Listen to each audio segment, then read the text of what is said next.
This man has been out for 11 weeks, and when he comes back, they'll have 3 games. Skippy's gonna come back and do what? To me, even if he comes back, what kind of shape is he going to be in? You're gonna build a winner around Zion. Can you trust him to be your franchise guy? How'd that work with CP3? How'd that work with AD? It seems like it's no end in sight. 114 games in 4 years. He didn't play half the season. They keep getting setback after setback after, is this it? Setback? I would actually consider trading him this offseason, to be honest. What are you going to get in return? I haven't seen this guy healthy for a full season. And he goes through another year of not really playing a lot. Probably it's time to move on, right? Now, is it New York? Is it Chicago? Is it Boston? Is it LA? Can we really count with this guy?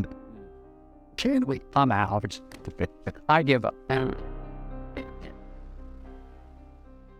What is going on with the best NBA prospect since perhaps LeBron James? We were having that debate when Zion was drafted, and after he was drafted, he is proven to be nothing short of what we can possibly consider the #1 most confusing young prospect in the game of basketball. And the decision on what the Pelicans should do with Zion is right now easily the most important and impactful decision that can be made in the entire league. When he is on the court, Zion Williamson is nothing short of a young superstar. But the problem is, how often is he on the court? And so that means the question must be asked, due to the Pelicans' success without Zion, due to the fact that they have a young star in Brandon Ingram, should the Pelicans cut early and trade Zion before a potential injury/financial disaster and reap the benefits of a gigantic trade package coming back? Or should New Orleans take the risk on their young injury-plagued star and hope he is able to fight through this and realize his ridiculous potential? What's up, guys? Mike here, and today we're looking at what is happening with Zion Williamson.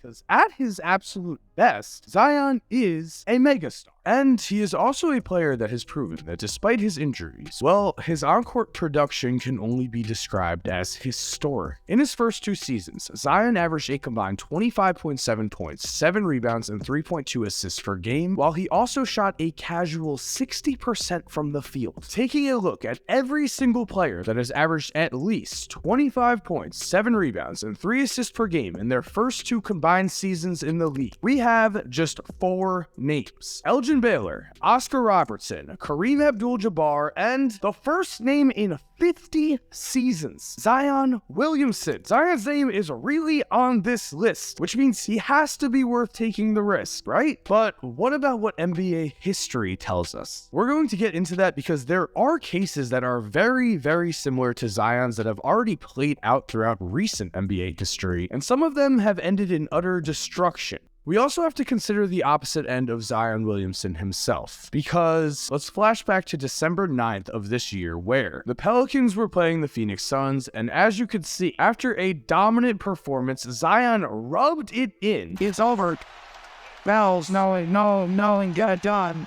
And on the soon and the returns, the slam is. So Zion gets it on the 360. To close it out, the Phoenix Suns felt it was totally unnecessary. And after this game, the New Orleans Pelicans were in first place. They also proceeded on December 11th to beat the Suns again as Zion backed up everything with a 35.8 rebound performance. Only after that game on December 11th, the Pelicans would proceed to lose 4 straight games. Zion would miss the next 3, play in just 4 more, lose the last 2 of those games, and since then, Zion has not played since January 2nd. His New Year's resolution was to play 1 NBA game. Nailed it. He's been out since. We also cannot forget the New York Knicks drama. I know it's been swept under the rug. I know, but remember what Mark Spears tweeted out after the NBA draft lottery. Zion Williamson was quickly whisked out of the room after Pelicans were announced the winner of the draft lottery. Source said the former Duke star was rooting to go to New York. If Zion didn't also show up last year 300 pounds and then spent the entire season in Oregon, somehow unable to contact anyone, I feel like this off-court stuff has to be kept in mind when you add in the injuries, especially because all was forgiven due to the fact that Zion came back and was playing incredible basketball. But now, again, he isn't. As an overall player, in the games he did play in year 4, Zion was still playing at a historic pace. His averages of 26 points, 7 rebounds, and 4 assists per game in year 4 have only been done by 7 other players throughout league history, and every name on this list is a giant one. It does have to be kept in mind, though, that Zion is not currently in the top 20 in the league in win shares per 48 minutes, a stat that we can use even with his injuries, and also his box score plus minus, another stat we can use, would rank him just 16th in the league in front of Domantas Sabonis. The point I'm trying to make is not that Zion is not an elite player. What I'm trying to say is that in year 4, he's no longer, at least in these categories, on that transcendent superstar type path. Meanwhile, the Pelicans core has certainly proven itself to be one of the most competitive teams in the NBA when healthy, and even when they are not. They certainly have been hanging in there. This season, the Pelicans have played in 77 games and are 39-38 in an intensely competitive Western Conference, despite Zion playing in just 29 games and Brandon Ingram playing in just 40. Remember,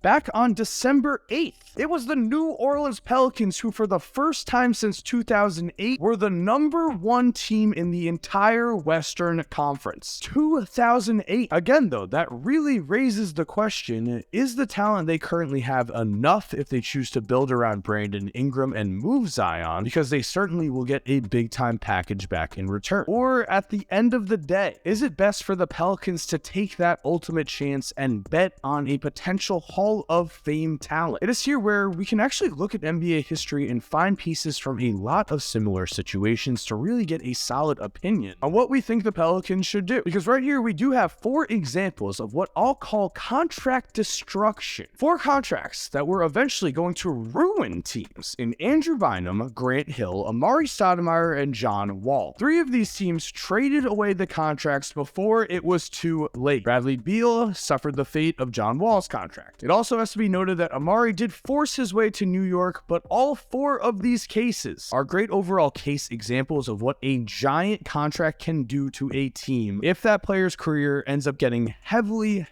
affected by injuries. On the other side, though, we do have 4 times recently that teams have waited, and then it paid off to varying degrees. I mean, at the end of the day, not every single team can win the title, but after betting on Joel Embiid's injuries, the 76ers have been in the running year in and year out, and choosing Embiid has definitely been a better choice than choosing Ben. Steph Curry had a lot of ankle injuries early on, and Monte Ellis could have been the decision to go with. Back in 2010, Monte Ellis averaged 25.5 points per game at the age of 24. The Warriors luckily waited on their superstar. The Pelicans are in the nice predicament of what to do right now with Zion because of their incredibly quick and efficient rebuild due to their choice to wait through Anthony Davis's injuries at the time. And the Clippers had the Lob City era with Blake Griffin. They may have left something on the table, but overall, these 4 teams definitely do not regret their decisions. As for the destructive contracts, well, it needs to be kept in mind right now. Zion Williamson is the Pelicans' salary cap if they keep him. He is on the final season of his rookie deal. Next year, his 5-year max of at least $193 million kicks in. This is the moment to do something. If the Pelicans were to move Zion right now, they would get an incredible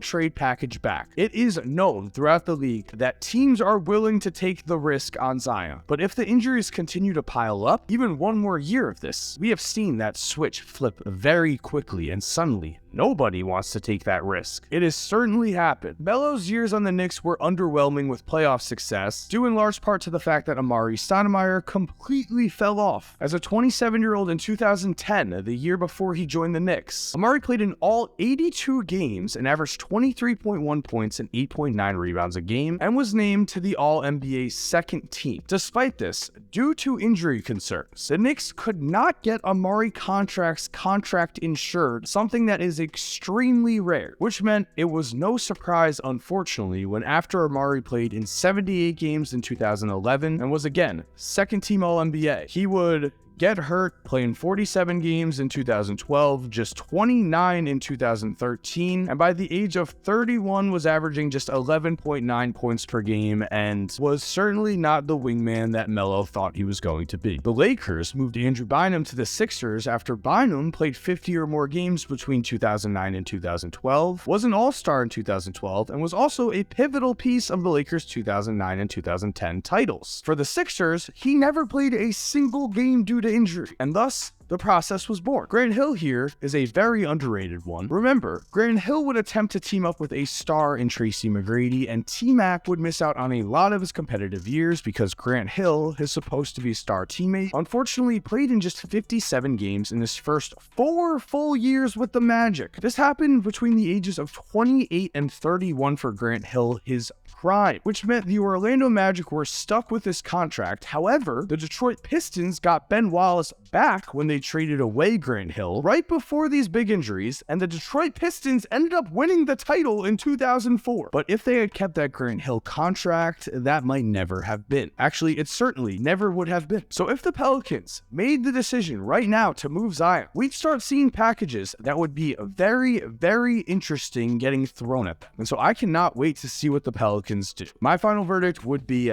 keep Zion. I would roll the dice if I was New Orleans. I would bet that what Zion can bring you, the heights as a team you can reach with Zion as your star player. But man, these injury concerns really are big concerns. And so there we have it, guys. Thank you for watching. I hope you enjoyed today's video. If you are new to the channel and you like today's video, it would be awesome if you subscribed and turned on post notifications. That way you never missed another video. If you're already subscribed, thank you so much for supporting. You're awesome. We all know it. As always, have an awesome